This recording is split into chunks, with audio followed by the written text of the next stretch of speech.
Welcome back to The Explainer. If you're grinding through CCNA prep, studying for a cybersecurity cert, or just trying to survive your university networking exams, you know the OSI model is basically everywhere. And look, while everyone loves geeking out over the application layer or talking about physical cables, Layer 6 often gets completely misunderstood. Well, today, we are going to fix that. We're doing a total deep dive masterclass on the presentation layer. And to make sure you are absolutely bulletproof for test day, we're doing this in a highly interactive exam prep format. I'm going to throw the exact types of questions your professors and certification boards love to trick you with, and we'll solve them together right here. All right, here's our game plan for today. 1. Meet Layer 6. 2. Translation. 3. Encryption. 4. Compression. 5. We'll dive into some real-world scenarios. And 6. A final exam review. Let's get right into it. Section 1. Meet Layer 6. Let's locate where the actual magic happens in the network stack. Okay, so here's a classic professor-style question to get us oriented. Where exactly does the presentation layer sit in the OSI model? And more importantly, what is the immediate fallout if it just completely fails? Take a second to think about it. Got it? Okay, Layer 6 is sandwiched right between the application layer and the session layer. If it goes down, you're looking at total absolute data incompatibility. Think about it. You've got a Windows machine trying to talk to a Linux server, or an iPhone pinging an Android. They don't store or process data the same way at all. So the presentation layer steps in as the ultimate universal translator. It takes raw data from the application layer and formats it so that no matter what operating system the receiving device is running, it knows exactly what to do with the message. It's the bridge that creates total data harmony. Which brings us right into Section 2, Translation, ensuring completely different systems speak the exact same language. Here's a super high-yield exam question you are almost definitely going to see. When software developers build modern APIs so web services can talk to each other, they rely heavily on Layer 6 to format that data. But if we're comparing JSON and XML, which one is considered lighter and faster? And the answer is JSON. It's significantly lighter, it's incredibly fast, and it is basically the undisputed king for modern web APIs and mobile apps today. XML, it's still widely used because it's super strictly structured and platform independent, but frankly, it's pretty heavy because of all its exhaustive structural tagging.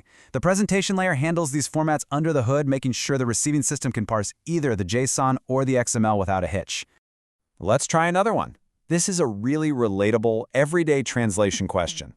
When you shoot a quick smile emoji from your iPhone, how does it miraculously show up looking perfectly fine on your buddy's Android device? The secret sauce here is character encoding, specifically UTF-8. Back in the day, we relied on ASCII, which was fine for basic English text but completely useless for global communication, or, emojis. Today, Layer 6 uses Unicode, and usually the UTF-8 encoding standard.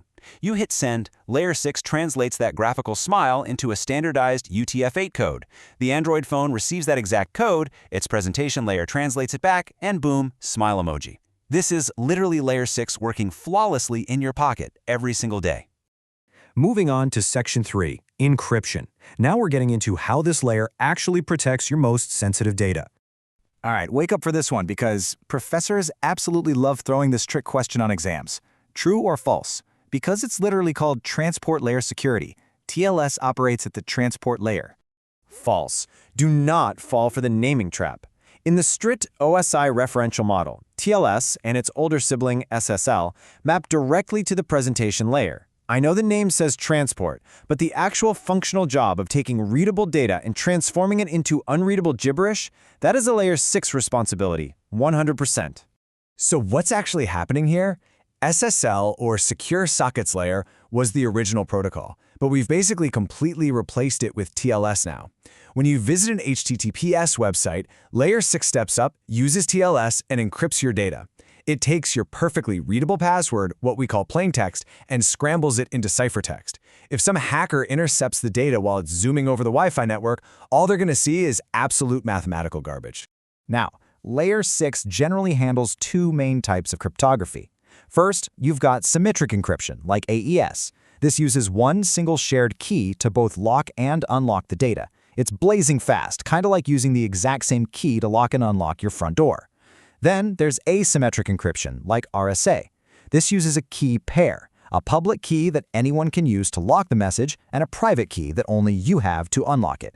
It's slower, but securely exchanges keys over open networks. Fun fact, modern HTTPS actually uses both, asymmetric to safely swap the keys, and then symmetric to encrypt the actual high-speed data stream. Section 4. Compression. The entire point of this third pillar is raw efficiency and speed. So here's another highly testable scenario. When we're dealing with media formats, Layer 6 has to compress files so we don't nuke our network bandwidth. Between a JPEG and a PNG, which one gives you lossless compression? It's PNG. PNG gives you lossless compression, which basically means zero original image data is permanently destroyed when the file shrinks. JPEG, on the other hand, is lossy. It permanently throws away tiny bits of data that the human eye can't really notice anyway, just to make the file size way smaller. The presentation layer uses these formats, along with MP3s for audio and codecs like H.264 for video, to crunch down files. Honestly, without Layer 6 compression, trying to stream a 4K movie on Netflix would just be endless buffering, because the raw uncompressed files are just way too massive to transmit. Section 5. Real-world scenarios. Let's pull all three of these pillars together into a practical exam question.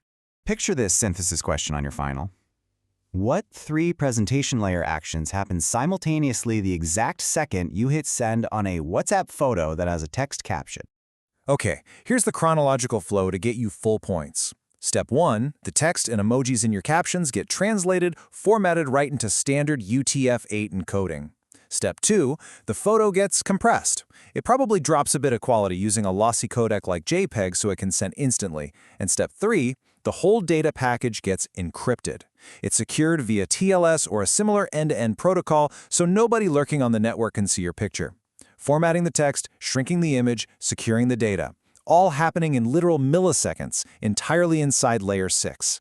Section 6. Final exam review. We have covered incredible ground today, but there is one massive pitfall we need to clear up before we finish. Seriously, listen to this one closely, because it is a huge trap for networking students. Base 64. You're going to see strings of base 64 data in web apps or email attachments all the time. Please do not ever call it encryption on a test. Base 64 is purely a Layer 6 translation and encoding method. It just turns raw binary data into safe, readable text characters so legacy systems don't completely freak out. It provides zero, and I mean absolutely zero security. Anyone can decode it in half a second. Just remember, encoding is for data compatibility, encryption is for data security. All right, I want to leave you with a thought to chew on. Today, Layer 6 easily handles JSON, UTF-8, and TLS.